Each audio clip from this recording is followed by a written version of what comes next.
Hi, my name is Marie and welcome to SteamStory. Okay, so this is going to be part 2 of my first vlog, which is the history of steampunk, basically just a kind of general overview. And I'm going to be going over early steampunk influences along with the coining of the term steampunk and early steampunk writers. Since steampunk is a subgenre of science fiction, I'm going to start at the very beginning and go back to science fiction. So, originally, science fiction was known as scientific romances, and it was really inspired by Mary Shelley's Frankenstein, which was written in 1818. Frankenstein is generally considered to be the first real science fiction novel. Scientific romance is an early term for science fiction, and it came around in 1850. Several scientific romance authors are Jules Verne, H.G. Wells, and Arthur Conan Doyle are just three to name a few, and they're also credited with influencing steampunk literature and science fiction literature today in general.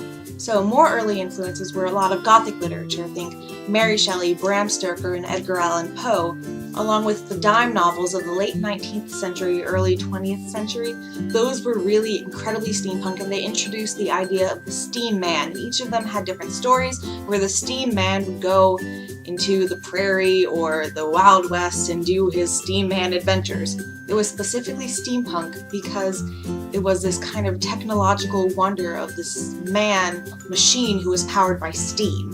Steampunk is also influenced by early science fiction writers, Ray Bradbury and Edgar Rice Burroughs, just to name two of them if you think A Princess of Mars, Martian Chronicles, something like that. Steampunk is technically a spin-off of cyberpunk. It's kind of a subgenre of cyberpunk in a way. Cyberpunk came around in 1980. That's when the term cyberpunk was actually coined, and cyberpunk is known to be high-tech and low-life.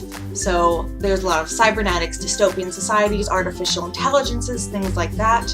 A really big cyberpunk writer is William Gibson, and then, as I said in previous video, think Blade Runner and The Matrix are really kind of the epitome of cyberpunk.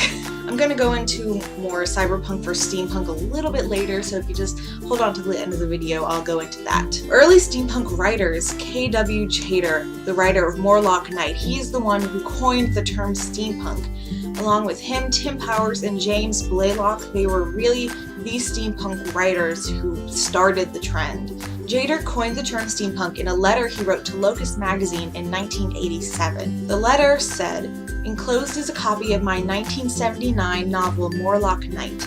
I'd appreciate your being so good as to route it to Farren Miller, as it is a prime piece of evidence in the great debate as to who, in the Powers Blaylock Chater fantasy triumvirate, was writing in the gonzo historical manner first.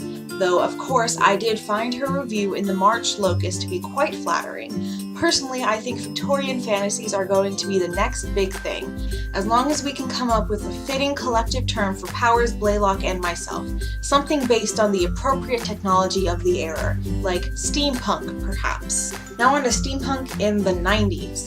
There was a war kind of between cyberpunk and steampunk. William Gibson, as I mentioned him before, big cyberpunk writer, said, "I'll be happy just as long as they don't label this one. There's been some dire talk of steampunk, but I don't think it's going to stick."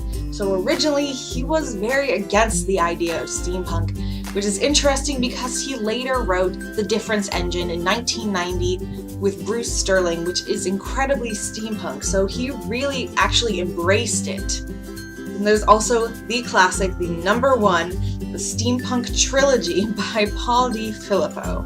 It was written in 1993. Then of course there's also Philip Pullman's His Dark Materials.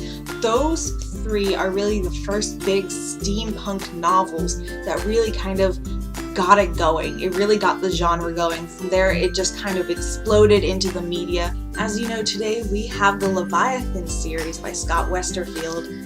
I actually have a signed copy of it. And I've actually been featured on his blog for a cosplay.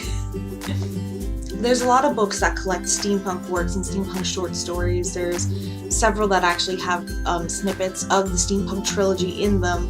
So if you would like to kind of get an idea for steampunk literature, I would definitely say go look them up, find a few. They sell them in like Barnes and Nobles and Books A Million, things like that. Just steampunk anthologies. They're not super expensive, and generally they're pretty cool.